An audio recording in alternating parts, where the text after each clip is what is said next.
మోడీతో కేసీఆర్ కుమ్మక్కయ్యారని కాంగ్రెస్ నేత అద్దంకి దయాకర్ ఆరోపించారు. సీఎం రేవంత్ మాట్లాడింది 100% నిజమని అన్నారు ఆయన. కాంగ్రెస్ ను ఓడగొట్టడానికి బీజేపీతో అగ్రిమెంట్ రాజకీయాలు చేస్తూ కేసీఆర్ సొంత పార్టీని నాశనం చేసుకోబోతున్నారని తెలిపారు.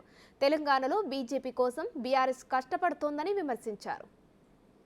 కేసీఆర్ గారు తన ప్రభుత్వం హయాంలో తీసుకున్న తప్పుడు నిర్ణయాల వల్ల, అవినీతి అక్రమాల వల్ల ఇలా బీజేపీకి సుపారీ రాజకీయాలు చేయాల్సిన పరిస్థితి వచ్చింది. ఇలా కాంగ్రెస్ పార్టీని ఓడగొట్టడానికి ఒక అగ్రిమెంట్ మాదిరిగా ఇలా చేస్తున్న ప్రయత్నాలన్నీ కూడా గ్రౌండ్లో కనపడుతున్నాయి.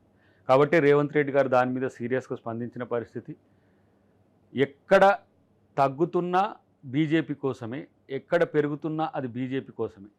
కాబట్టి ఇలా బీజేపీని వశం చేసుకోవడానికో, బీజేపీ ప్రభుత్వం తన మీద భవిష్యత్తులో కూడా ఎలాంటి వ్యతిరేకంగా నిర్ణయాలు తీసుకోకుండా ఉండడానికి, కాంగ్రెస్ పార్టీ నష్టపోవడానికి, పూర్తిగా కాంగ్రెస్ పార్టీని ఈరోజు ఏ విధంగా నష్టం చేయాలని బీజేపీ చూస్తుందో అదేవిధంగా బీఆర్ఎస్ చూస్తున్న పరిస్థితిలోనే కొన్ని నియోజకవర్గాల్లో కక్షగట్టి బీఆర్ఎస్ రాజకీయాలు చేస్తున్న పరిస్థితి మేము గమనిస్తున్నాం.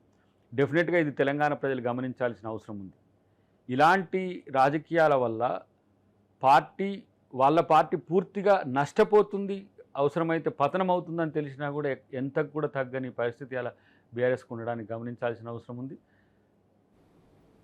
రేవంత్ రెడ్డి గారు మాట్లాడిన మాటల్లో 100% దానికి వాళ్ళతోని వచ్చిన సమాచారంతోనే ఇలా ఇవ్వడం జరిగింది. కాబట్టి దీన్ని ప్రజలు గమనించాలని విజ్ఞప్తి. తెలంగాణ రాజకీయాల్లో బీజేపీ కోసం బీఆర్ఎస్ పనిచేయడం, వాళ్ళు ఒక పార్టీకి ఇంకో పార్టీ వేరు కానే కాదు. వాళ్ళ డిఎన్ఏ మొత్తం ఎన్డీఏలోనే ఉన్నది. కాబట్టి బీఆర్ఎస్ బీజేపీ ఇలా చేస్తున్న ఈ అపవిత్ర రాజకీయాలను ప్రజలు వ్యతిరేకించాలని, కాంగ్రెస్ పార్టీ గురించి ఆలోచించాలని చెప్పి నేను విజ్ఞప్తి చేస్తాను.